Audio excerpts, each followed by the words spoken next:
What is responsible for return of calm in the southeast?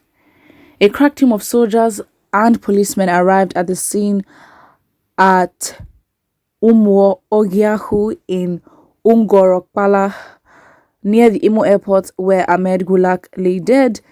Next, they traced a lead and arrived at the popular Enyogugu market in Abo Mbaise and met alleged armed men discharging and sharing onions from a truck.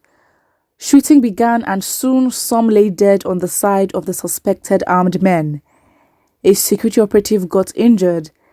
A special squad was to claim later that the silenced armed men were Gulak's killers. This was at a time a section of the north had given ultimatum to produce the killers, or the populace took the killing of the supposed Gulak killers with a pinch of salt, especially as the state governor Hope Uzodinma had said investigation to track down the killers was still on. He though admitted some had been killed. This created some doubt of whether the killers divided into two groups. They also wondered if he meant that he was looking for their sponsors. More encounters took place in many fronts. One big shooting at Olu led to the killing of 7 alleged armed men, including a man in Konzo, described as the commander of the ESN in Imo State. They were killed on a Saturday by operatives of the Nigerian Army, the Nigeria Police, and the State Security Service. Though there were conflicting accounts of how he was killed, while Nigeria's security agencies claimed Ikonzo was killed in a gun battle at ESN camp, the indigenous people of Biafra, IPOB, said he was murdered in his father's camp while sleeping. Perhaps the orgy Sunday morning shootout when armed men allegedly attempted to break open the prison again and free prisoners, including their detained members, remains one of the fiercest ones. Reports said both land and air assaults were deployed to overpower the attackers. At the end of the battle, 5 armed men were killed, but 1 was captured alive. The captured one was soon put behind media microphones to talk about IPOB and ESN and about Ikonzo. He freely, or was forced behind the scene, confessed the operational ways of the unknown gunmen and about IPOB. In the Port Harcourt Rivers State front, joint security squads took over the state on the northern areas such as Oyigbo, Omuma, Eche, Elele, and Choba Emoha axis, where several security agents had been killed. A dusk to dawn curfew was slammed in the state. When more attacks took place, the governor brought it up from 7 p.m. to 6 a.m. Though this brought huge hardship, the governor said he looked at the gains reduction of outright attacks on security installations in the state. The governor also awarded 20 million naira per family of the murdered security operatives, as is the tradition of the Nyesom Wike administration. On 2 occasions, Governor Wike had moved to slam curfew or lockdown on the state and empower soldiers to fight back. This, so far, seems to have kept Rivers State from being overpowered by unknown gunmen right from the #EndSARS protests that led to attack of stations and killing of soldiers or policemen, to the present seeming full-blown war against security formations by those now termed unknown gunmen. As far as the Rivers State government is concerned, the administration is fighting the insurrection.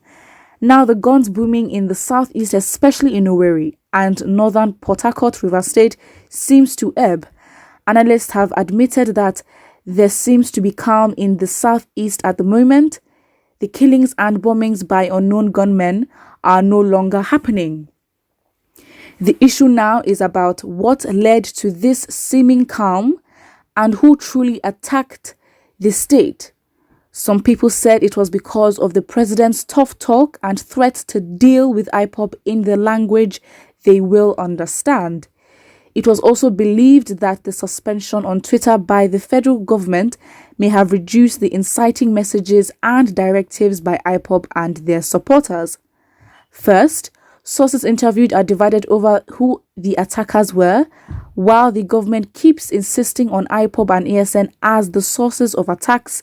The sympathizers say there is no such evidence, despite some arrested suspects in place, such as Imo and Ebonyi states that have confessed. In Nigeria, confession from police cells is hardly believed. Governor Uzodinma has not made it easier by always pointing at his political opponents as those behind the Imo attacks, especially by saying majority of the attackers were not from the state. This has created the belief that what is going on is political war, not violent separatist activism. If this argument is anything to go by, many ask, how does that explain its spillover and alleged intrusion into Rivers State? Recall that a statement recently signed by his chief press secretary, Ogwikwe Nwachukwu, said that 400 suspected criminals arrested in Imo, over 70% of them were non-Igbos. This also led to many different interpretations about who is really responsible for the heightened insecurity in the southeast. On what has led to some sanity, sources are also divided. Many even doubt if truly it has subsided. No source has admitted that President Muhammadu Buhari's threat of speaking in the language they would understand is the cause of the reduction of violence. They say rather it is what he has done, not what he has said, that may have led to some calm. None also attributed the lull to the recent ban on Twitter that may have disrupted command signals. The command to IPOBians to do anything may have since been communicated. Needing no further command, the sources said the alleged order to kill or burn down security outfits and take over their arms, if that was given, does not need Twitter to reinforce it, the sources said. Now, what has happened? Who is behind the calm? But have the attacks ebbed? The Niger Bridge into Onitsha in Anambra State may bear some evidence. During the heat of attacks, most number of vehicles passing through the bridge from the Asaba end drastically reduced, showing a very high reduction of travel appetite into the southeast. Of course, that could be a major reason as to why there's a little bit more calm there. So that's it. What do you think about this article? Put what you think in the comment section below, and do not forget to like and subscribe.